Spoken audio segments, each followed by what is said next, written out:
And it gets harder and harder for people to say, no, it's just the Europeans are doing this research, when Africans themselves are doing research and publishing. And I see that happening a lot. There's been some amazing African scholars who are commissioned out there. But it's a difficult moment. You have a kind of pushback from people who don't want social change. Hello, this is Chris from Brothaspeak Podcast, where we discuss the innovative, the daring, and the bold in regards to Black LGBT issues and topics while providing informative information. And we have a very special guest, and I'm actually glad he came onto the show, Mr. Marc Epprecht. He is the professor in the Department of Global Development Studies at Queen's University, Canada. He's consulted and published extensively on the history of gender and sexuality in Africa. So this is, for me, kind of a treat, not a mental treat. One, I'm a fan of history. And two, to have an actual historian who's actually divulged into this topic is extremely, extremely exciting to me. So I do appreciate you coming on the show. Hey, one of the first questions that come to my mind is when it comes down to coming and divulging into this particular topic, what made you, what sparked the interest to go on this particular lane of history in particular? Right. Well, I landed in Zimbabwe. I mean, I lived there before in the 80s, and then I was fortunate enough after I got my PhD to land a job at the University of Zimbabwe in 1995. And I just landed there basically, and no sooner was I getting settled in than the president of the country started these speeches denouncing gays and lesbians as, worse than dogs and pigs and that sort of thing, right? And it just went on and on. It just seemed to me like really weird, because it's not as if there was a big gay scene in Harare, right? Right. Why is he picking on them? And particularly the thing that struck me as very odd was, two things. Number one, that he linked it directly to kind of Western colonialism and cultural influence. And then the other thing was, like, sort of unlike in North America, where you have sometimes, anyways, kind of right-wing politicians who whip up kind of demagogic feelings around hatred of sexual minorities. I think that's probably fair to say, right? Yes.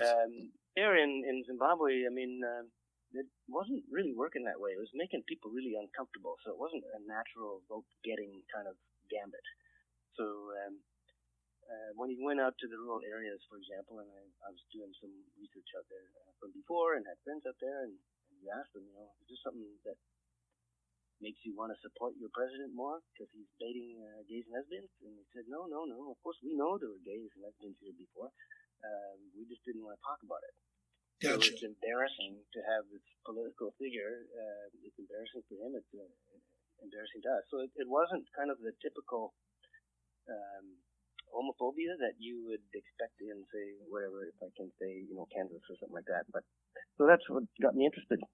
And so the people themselves, I mean, how long would you say it really took for a place like Zimbabwe to really kind of accept the idea that sexual fluidity or being gay was wrong? Did it take a good amount of years to really entrench in people's minds? Yeah, okay. I mean, it's a complicated question. I think I wrote a number of books about it because I yes. thought, I'll tell you, when I started on this, I thought, I'm going to write one small article because it's going to be so easy to show that the president of Zimbabwe is wrong in his claims, right? But once I started doing the research, I found actually it's complicated, and you can't just look at Zimbabwe in isolation from the other countries around there, because there was a lot of movement, right? People, he talked about fluidity. People moved like crazy. They would walk a couple thousand kilometers to take employment, whatever. So there was no kind of traditional culture a long time back. But having said that, there was an acceptance that not everyone fit into the ideal citizen kind of, that you marry and you have children, and that's kind of the ideal. That's taken for granted. That's the norm. Everyone's supposed to do that. But there was a kind of popular wisdom that not everyone quite fit. And therefore, there were cultural means to explain those people who didn't conform to the model. And some of those, some of them you would say were kind of joking, and some were accommodating, and some were actually celebratory, and I'll give one example. It's kind of like the two-spirit people here in North American First Nations people, right, where a man, with a male body may have a female spirit. Right. It could be an ancestral right. spirit. It could be a really respected ancestor from hundreds of years ago. And that person obviously couldn't marry across that man with a female spirit couldn't marry a woman. And likewise, it went the other way, right? There could be a female-bodied person with a male spirit. Right. Could never marry a man, right? So there were ways to explain this, and those people were highly regarded, right? And no one would say, okay, that's a gay person. So that understanding, that tolerance was there within the cultural framework, right? So there was no such thing as someone coming out and saying, hey, look, I'm gay and I want to be out in the modern sense. So that wasn't there. But Gotcha. It was understood that if people could be discreet with their sexuality, and by the way, discretion applied into heterosexual relations as well. It's not something that people would come out and talk about. So all of that was there in a traditional setting, where the kind of Mugabe's, that's the president of Zimbabwe, or where his homophobia comes from. It's complicated, but he was educated by Catholic missionaries, and it really was a strong influence of the Christian mission to convert Africans to be so-called civilized, right? And that meant, among other things, boys are boys and girls are girls, right? And there was a very strong message in how to be a proper man, how to be a proper woman, and no ambiguity allowed, right? So that's part of the colonial Christian mission that was very successful in the Zimbabwe case. Well, first off, let me just give something to the listeners who actually are listening here. When it comes to the book that you have written in regards to this particular topic, you've written Sexuality and Social Justice in Africa, Rethinking Homophobia and Forging Resistance. You've also written with Sexual Diversity in Africa, Politics, Theory, and Citizenship. Heterosexual Africa, ? The History of Idea from the Age of Exploration to the Age of AIDS. And you've also written, help me pronounce it if I'm saying it correctly, Hungochani, the second edition, The History of Dissident Sexuality in Southern Africa. That's just some of the books that you have written. Is that correct? That's correct, yeah. Hungochani is the Shona, that's the dominant language of Zimbabwe. That's the word that today is translated as homosexual. Really? Hungochani? Yeah, but Hungochani, yeah. So the part of that book there is crazy. Where does this word come from, right? Because people who support Mugabe say, oh, no, white people invented that word to discredit Africans kind of thing, right? I mean, seriously, the stuff people say. So I wanted to trace the word back to find when did that word enter into usage. And what I found was it was connected to this migrant labor system that I mentioned, whereby men would travel long distance, so leave their families behind in the rural areas and travel to work in the growing capitalist industrial economy. Most of that was centered in South Africa. And there the men were housed in these gigantic male-only hostels, right? In the early years, Johannesburg, the African population was like 95% male and 5% female, something like that. It's crazy, imbalanced, right? So that gave rise to a culture. The men who would walk, or however they got there, would usually come accompanied with younger actual boys in some cases, or young men, and as their kind of servants to carry stuff and whatever. And And those people, often in the context of long periods there in its urban kind of nightmare, became sexual partners as well. So the word Hungochani originates to describe that relationship. And it was kind of derogatory in the early periods. And what's happened since basically 1990, the first kind of gay and lesbian rights association was formed in Zimbabwe, called GAL, Gays and Lesbians in Zimbabwe. And they took that word and they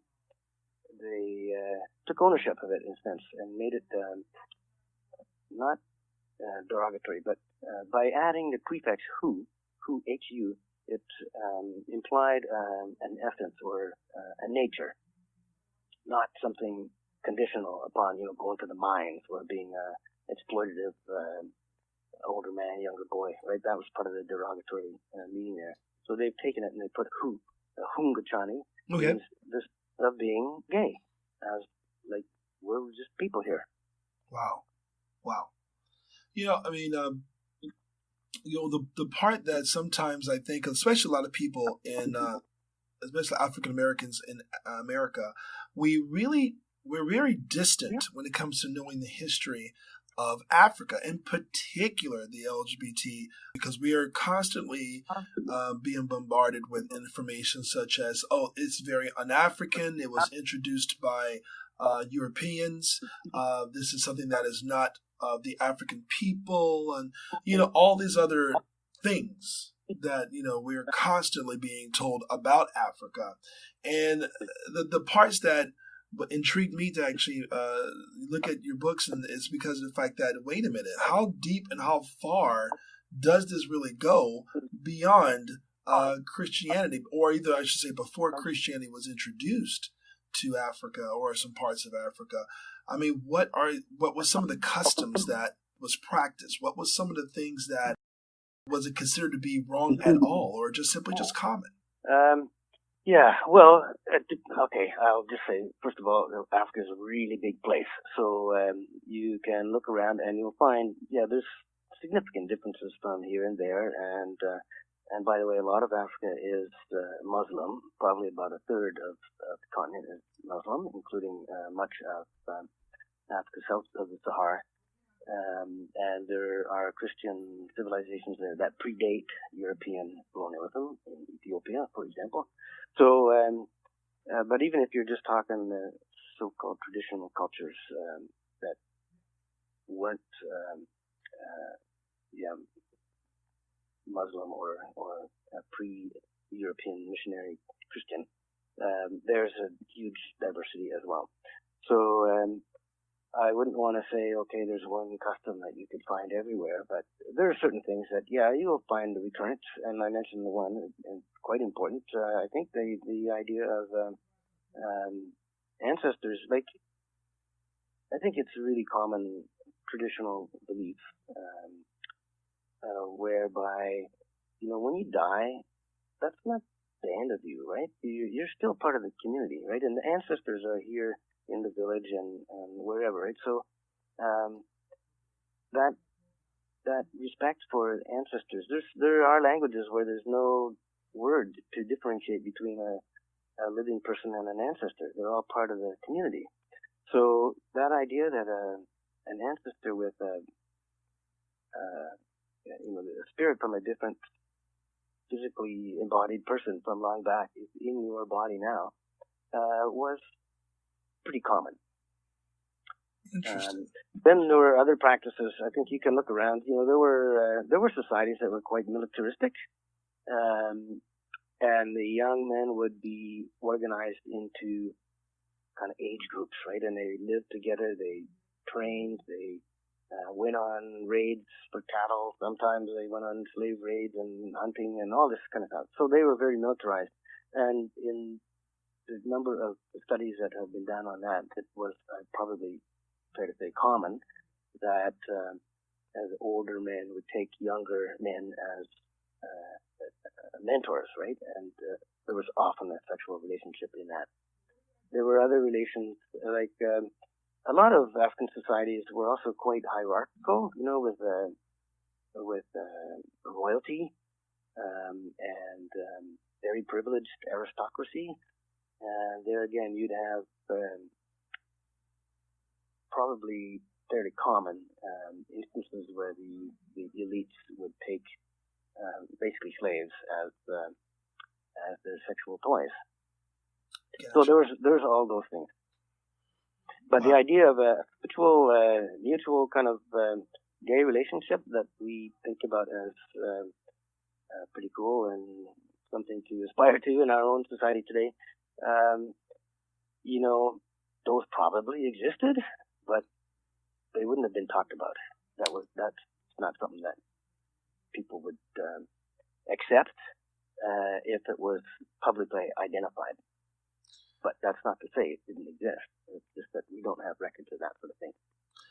When you speak of the records, I was told that a lot of things were, especially within Africa, most of the things were mainly passed down verbally, not necessarily written.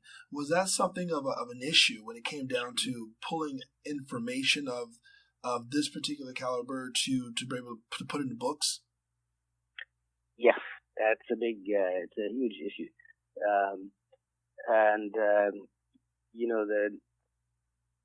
The historians who are working on this, they're cracking their heads open to how to get around it. And there's some interesting ways to do that. In my case, what I did was I tried to find the earliest documents available, and those were written by the European, the colonialists. So we're going back to, in the case of Southern Africa, basically the first ones were 18th century, right? They're Dutch at the Cape.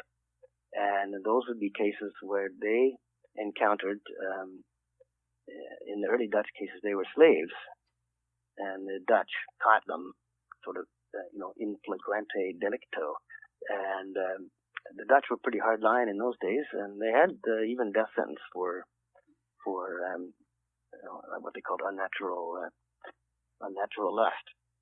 So there were a few cases like that. And now in those court cases, so you get a little bit of evidence. Obviously, it's totally skewed, right? It's being written by the Dutch. It's not translated from the languages that the people spoke, and all the homophobia and Christian lens, right? So it's not the truth, right?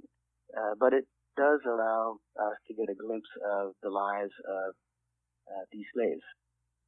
And in my case, when talking about Zimbabwe, we're looking at the courts getting set up in 1890 when the British set up their colonial system there. And again, the same issue, like these are English-speaking people coming in, setting up a foreign legal system and imposing laws where there were unwritten traditions. And so there are all kinds of problems there. But like I said, it's still something. It gives us a glimpse into what the lives of people who were caught up in this system.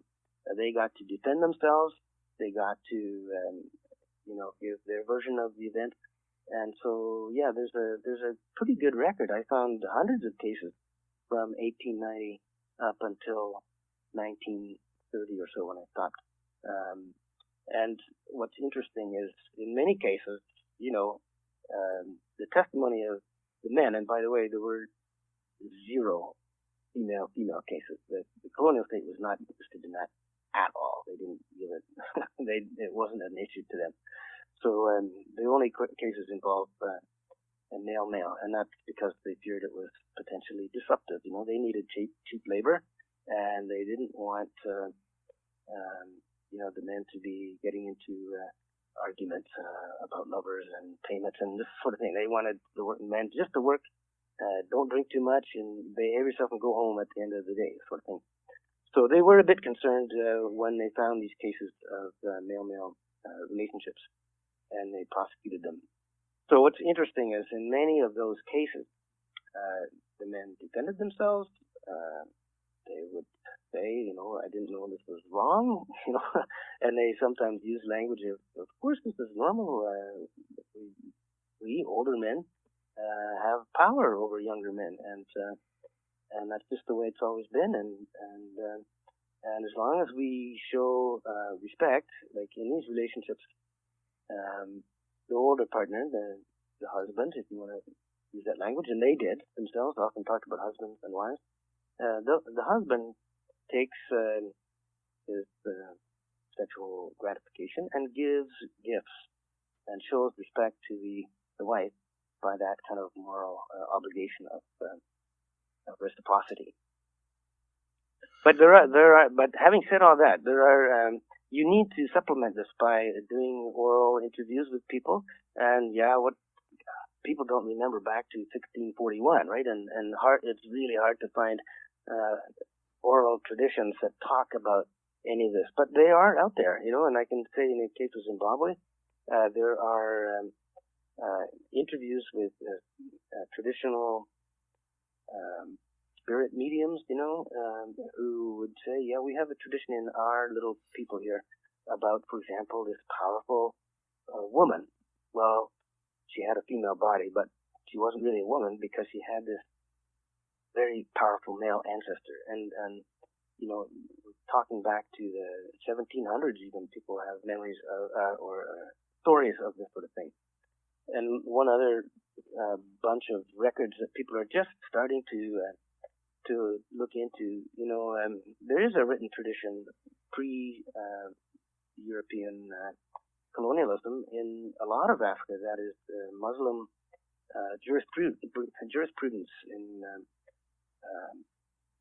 what's now northern Nigeria, and there's a lot of material there where people are talking about civil disputes or marital disputes and land and inheritance, and it's starting to come out. There are cases where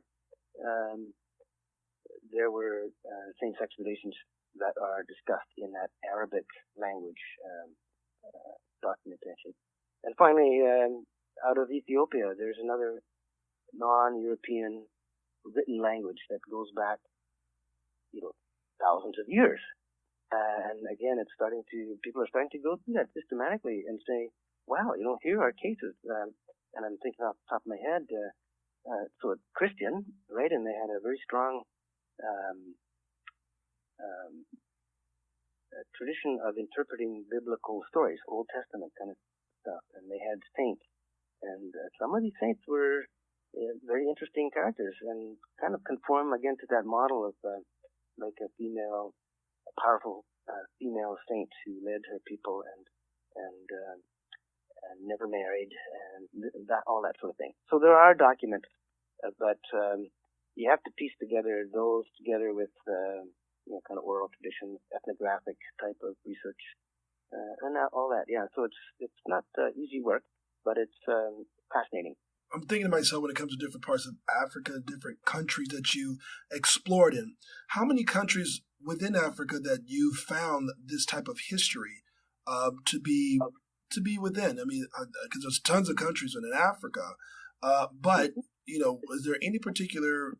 Was it part of the southern area, the northern area, the central? What areas did you find was this quite common than what most of the world may know? Well, so my research started in Zimbabwe. I had to follow the path of the men, in some cases, back to where they came from. Like in the Zimbabwe case, they were coming from Malawi or Zambia. They came there to work, and then they often traveled on to South Africa, Mozambique. So there's this huge migrant labor system. So I followed the path of these men to wherever I could, probably about 10 countries altogether. Everywhere I went, it's kind of the same stories are emerging. And in the period since I started this research, and that's really 95, 96, pretty well every single African country has got a gay, lesbian, trans, bi, intersex association in some form.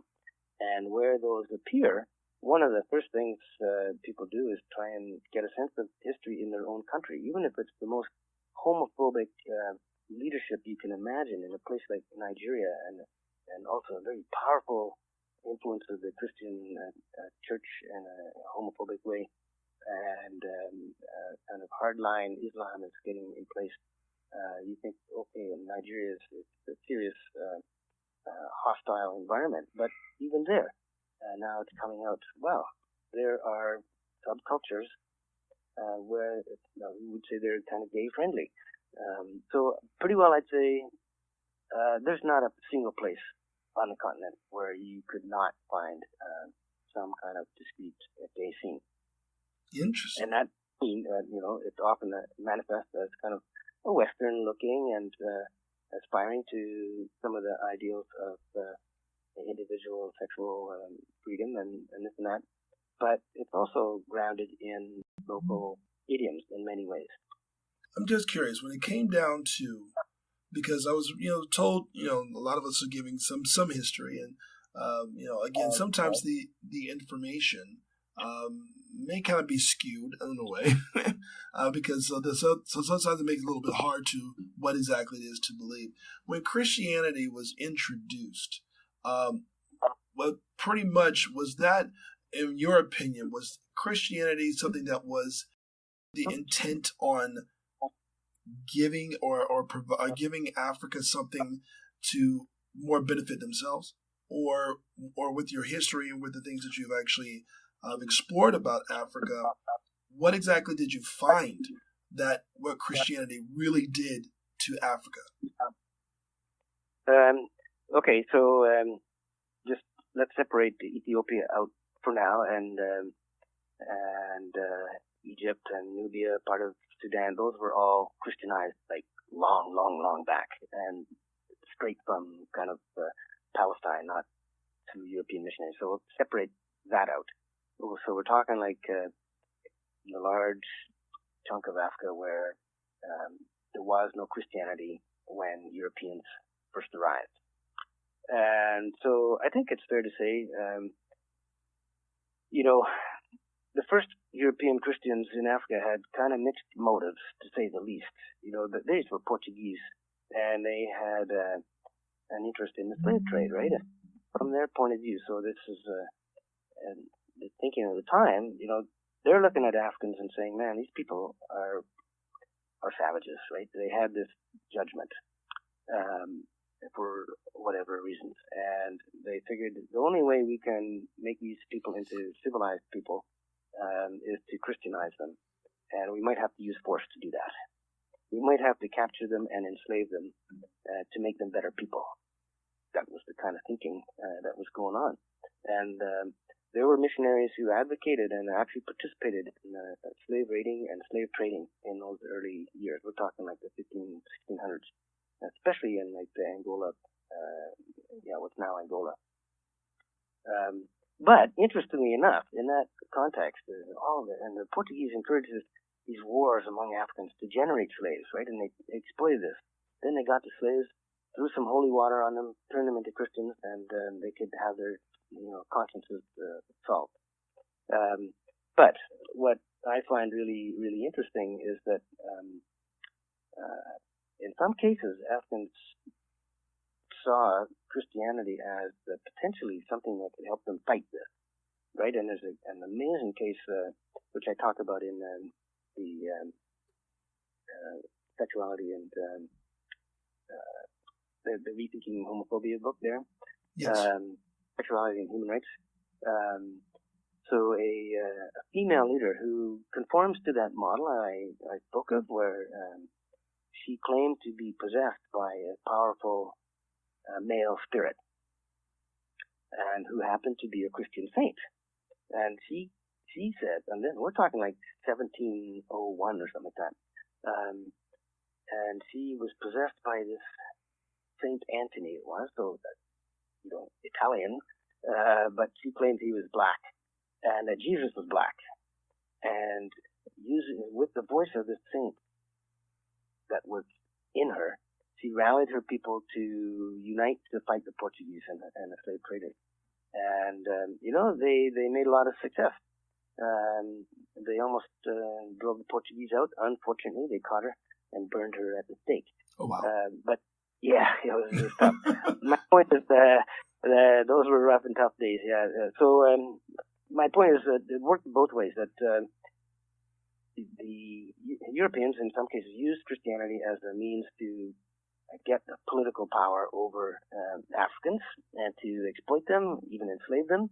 But Africans also saw there's some aspects of Christianity that could help them unite and make a common cause to fight against these oppressors. And over time, I think when the real colonialism spread from the coastal areas and slave trade was ending, missionaries moved throughout the continent, and they did believe that bringing the Christian message would improve the lives of Africans. It would make them happier and better people. I think they sincerely believe that. We're talking now the 19th century. And again, they thought sometimes it might be necessary to bring in the colonial state as a means to impose a peace, because there was slave trading happening among Africans, and so the Christian missionaries in many cases advocated the expansion of colonialism in order to pacify the region.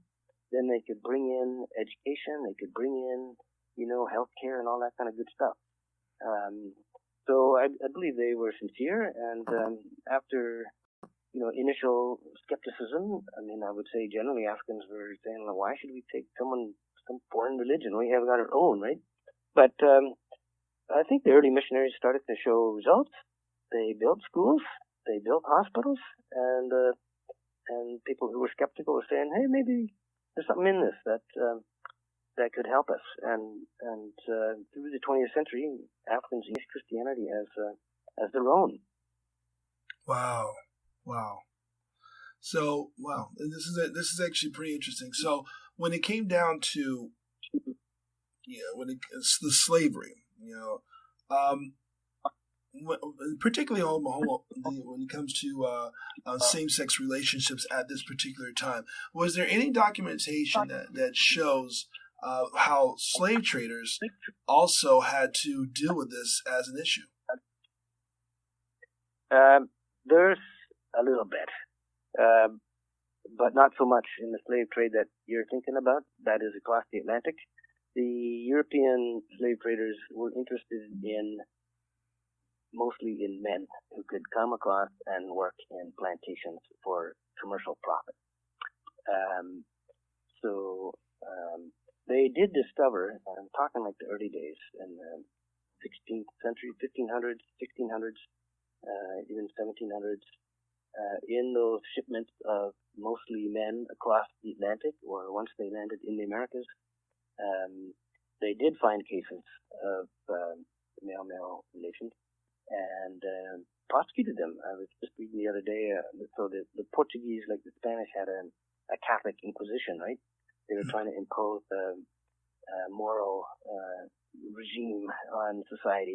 And the Portuguese weren't as brutal as the Spanish in that sense, but they did catch cases, they call it the nefarious sin, of African slaves transported to the Americas, where they were punished by Oh wow. Well, there were cases. That's early cases there, but they weren't interested in African men as sex objects, put it that way. Gotcha. But there was another big slave trade across the Sahara and across the Indian Ocean. So it wasn't as big as the transatlantic one, but it was pretty big. And that one, they were more interested in slaves not for commercial production, but to be incorporated into families. So that a lot of that slave trade was female, young women being exported into North Africa, into Arabia, into Iran, Persia, and those African girls and women would become they would become slaves within these rich households in the Middle East, as we call it. And those slaves weren't working on plantations so much, but doing domestic labor. And they could be concubines, little sexual slaves, who could graduate. So under Islam, if a female slave gives birth, that child is free. And often the mother then would become freed as well and could become a wife and incorporated into the family. So sexuality was part of that trade going to the Middle East. And a significant part of that included a trade in eunuchs. So these are men who are emasculated. And same thing, they come into households in Egypt or wherever to be household employees. Wow. And in some cases, to be sexual objects as well. Wow. So when it comes, I am kind of curious when it comes to even before slavery, became to be a huge issue within Africa, the positions of those who were of same-sex relationships. Were there any evidence that many of them were highly regarded or had leadership positions prior to? Yes. So I mentioned that case, that oral tradition of a woman with a male spirit, yes, going back to 1700 something. That was kind of the norm. Like, you would have the chief or the king of these were small political units in those days,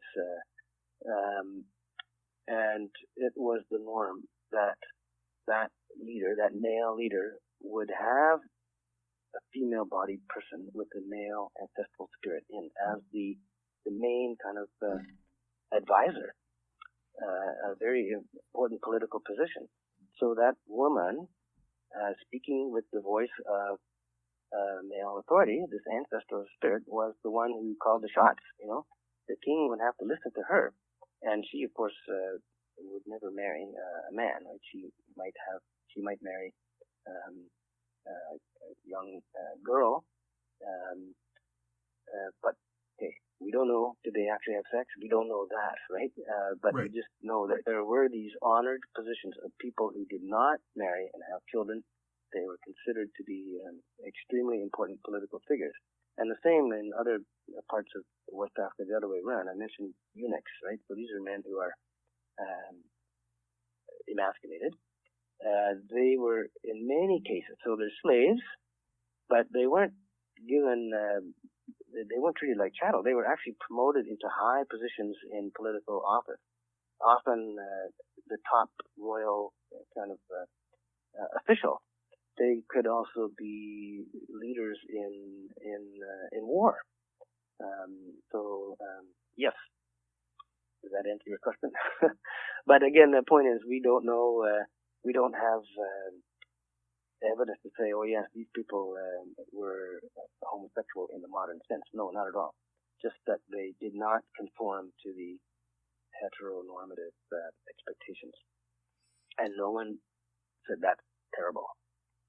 These are honored people. That's their role in society.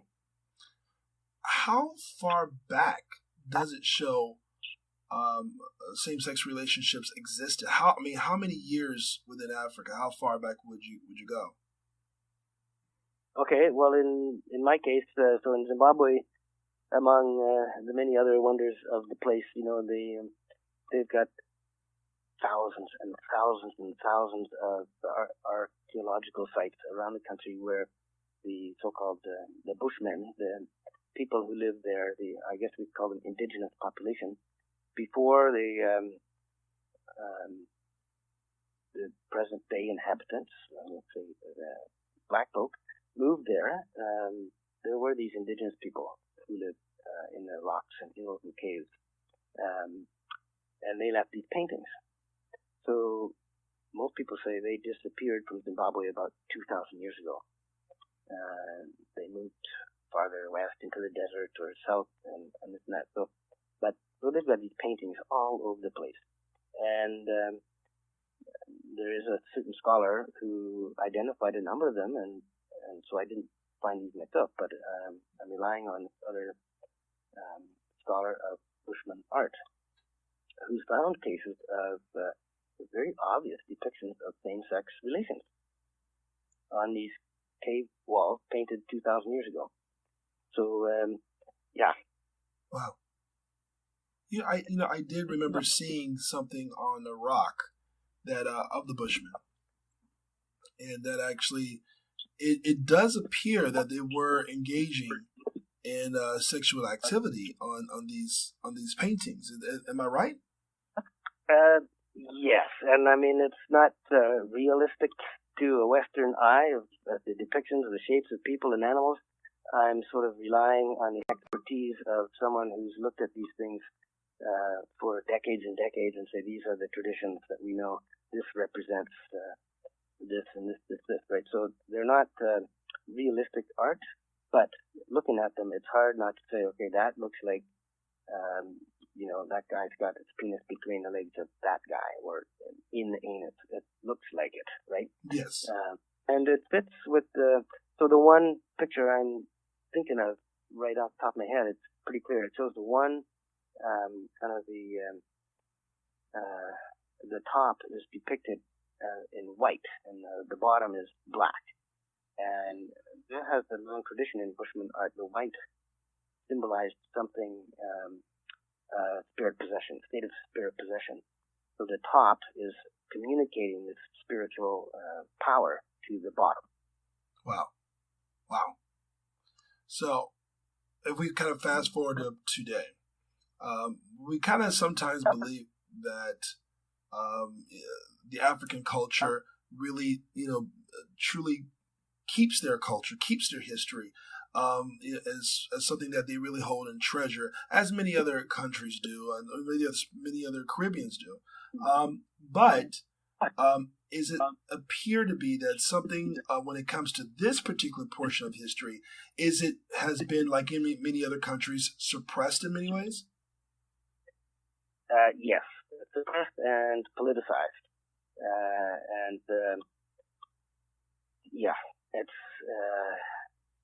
It's been definitely, let me give the case. Okay. A specific case. So there's Uganda, I guess, has gotten a lot of press because of the anti-homosexuality law that was there for a while. Interestingly, the last king before colonialism was implicated in a kind of big scandal, right? He was at that time, so we're talking 1880s or so. There were Muslims in the country, there were Christians in the country trying to win him over to their side, right? The different religions are trying to catch souls, I guess. And this guy, Mwanga, he was kind of playing the one side against the other, trying to get advantage, and he had some Christians in his royal entourage. And he had some Muslim advisors and trying to say, how can I get the best and exploit these foreigners and see what I can get for my people?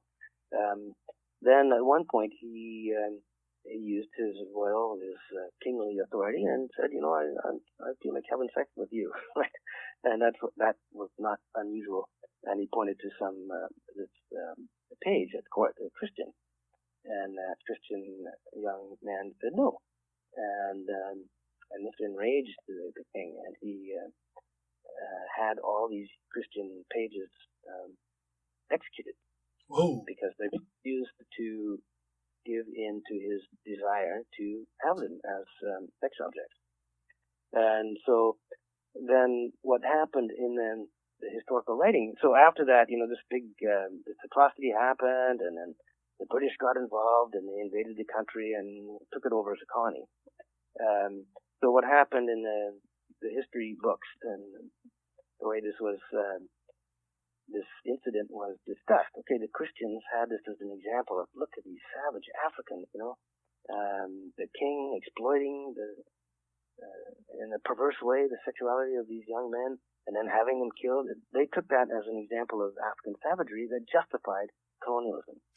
But then, okay. yeah, right. But then, the Ugandan nationalists were saying in the period of struggle against colonialism, no, this guy was an example of African resistance against colonialism because, in fact, he did. He tried to resist the British. So he organized some armed resistance that was ultimately failed.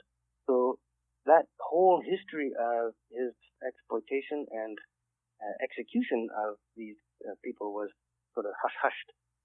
No, we're not going to talk about that. We'll talk about his role as a military leader in a failed resistance against British colonialism. So that's what kind of young Ugandans learned for the longest time. And there's a shrine there actually to him in not to him, but to the martyrs. They're called the Christian martyrs. That doesn't mention the sex angle at all. But it puts the Mwanga, the king at the time, as a kind of heroic figure, tragically lost to British colonialism. But now that's changing, right? Now that this history is coming out and people are saying, oh, look, we need to talk about this angle as well. It's becoming politicized in a different way. Gotcha. So yeah, people remember history, but it changes, right? Every generation remembers history differently from the one before. True. That is true. Man, so when it comes down to this information, I see other historians coming out and writing other books and things of that nature in regards to the history and how far back sexual fluidity was really truly within Africa. Do you think that it's now beginning to begin to pierce its head out in terms of what it really was in terms of the truth, or is still going to take some time before people really grasp hold of the history of Africa and the sexual fluidity and homosexuality?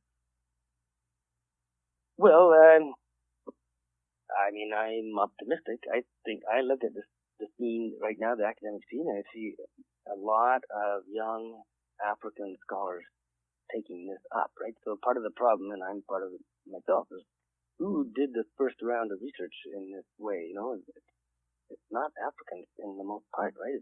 It's people like myself. So I'm Canadian. I landed in Zimbabwe. And I thought, this looks like a good research question, and I started on it, right? So that allows people there in Zimbabwe to say, okay, this guy from Canada doing this research, and we don't believe it. But what's happened is, you know, I had some students and trained them, and then others local Zimbabweans started picking this up and starting to publish. And then it gets harder and harder for people to say, no, it's just the Europeans are doing this research, or Canadians or Americans or whatever. When Africans themselves are doing research and publishing, and it gets harder to say, no, it's not indigenous. And I see that happening a lot. There's been some amazing African scholars who are getting this information out there. Oh, wow. So, okay. To me, it's a very positive thing. But it's a difficult moment in Africa like it is in the States. I'm sure you have a kind of pushback from people who don't want social change. They don't want to see it. They don't want to hear it. And they don't care what the so-called truth is.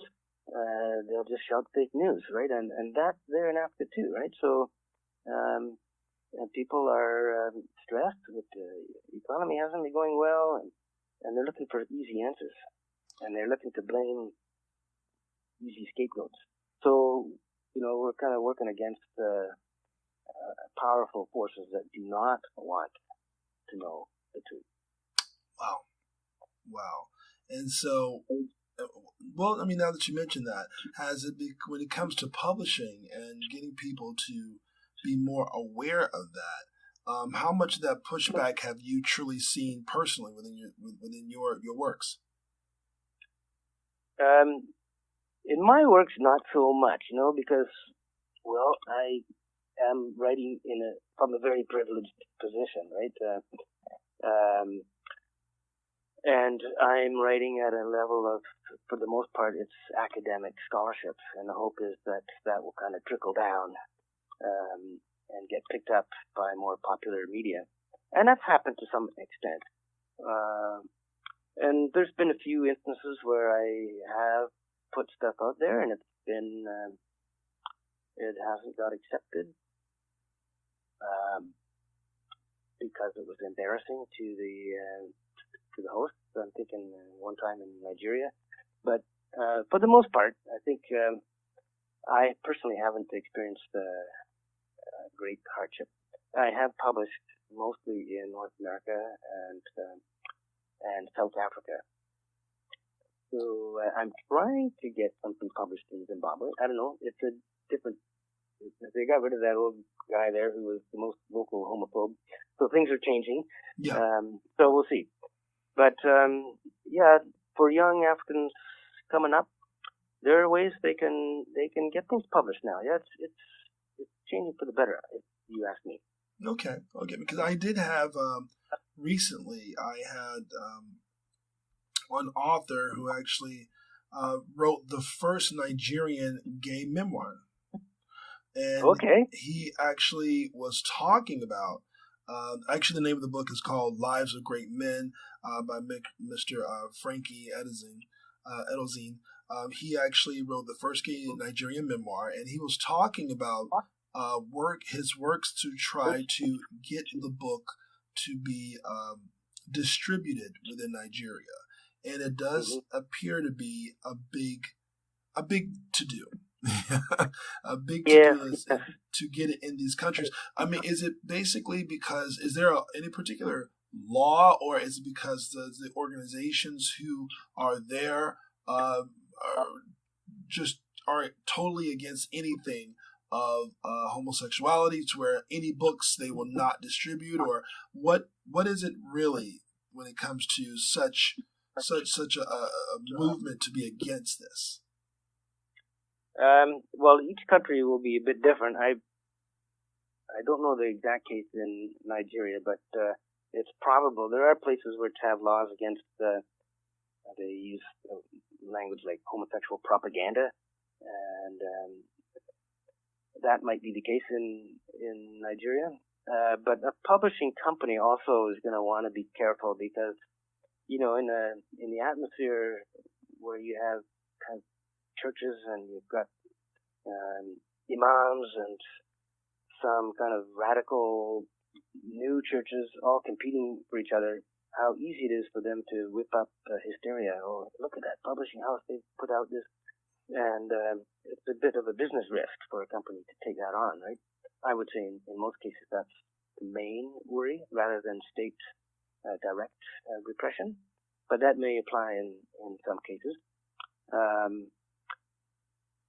Probably the new media, the new social media, the online stuff is offering an amazing opportunity to get information out as well, and for people to connect in ways that they couldn't before. So that's, again, another positive thing, to circulate articles that are published in the West, for example, and to get that moving around in the electronic form, which is happening a lot, yeah. Okay. Well, one thing's for sure, I know that we're heading towards the end of our hour here, but one thing's for sure, I would definitely love to invite you back to the show, because I think it's important for people to kind of get an understanding of, one, their history, and this part of the history is definitely the sexual aspects, where people get to understand that they are definitely not wrong, but it is much more deep into the history of their ancestors than what most people are going to tell them, because they're not going to get this information very easily without people like yourself really divulging themselves into this topic and to really try to pull it out there. So I do thank you so much for coming on the show and kind of giving us a good idea in terms of, the history of it. How far back does it really go within Africa? But now some of the books that I'm just going to name off some of the books again. What I actually on Amazon is located on Amazon. You can be able to pull it up: Sexuality and Social Justice in Africa. You also have Sexual Diversity in Africa: Politics, Theory, and Citizenship. Heterosexual Africa ? And also you have Welcome to just great, which I didn't mention before. Welcome to Great and Edendale: Histories of Environment, Health, and Gender in the African City. He was also part of that. You also wrote that book as well. And also Unspoken Facts. So, that one I did with my friends in Zimbabwe, at the Gays and Lesbians of Zimbabwe. Really? Unspoken Facts. Yeah. So we published that one. Actually, that's kind of interesting, because we published that, a North American publisher, but distributes it in Southern Africa. So it was there in Zimbabwe. There were 1,000 copies. Nice. So what would be a great book for a person who's interested? What would be a great book to start with to kind of gain this knowledge and history? Well, I guess the sexuality and social justice one is written for a less academic audience. It covers a wide history, so it's not just Southern Africa, it's the whole continent. It's got some discussion of Islam in there, and it takes the really big picture, and it's I haven't got footnotes and this and that, but it's all grounded in high level research. But it's written for a more popular audience, and it's cheaper than some of the other ones. The academic volumes tend to be a bit expensive. Yeah. Okay.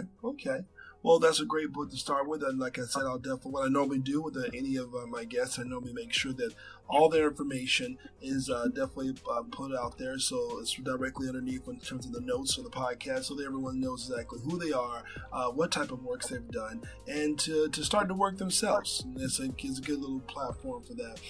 If there's like I said, I definitely want to at least kind of start a series of unraveling some of the history, especially dealing with homosexuality in different portions of the world, especially dealing with when it comes to African or African American or people of color, that is, the history. So I definitely want to kind of eventually start a series of this. So I do appreciate you again coming on the show and being a part of Brothaspeak Podcast. Thank you so much. It really means a lot to me.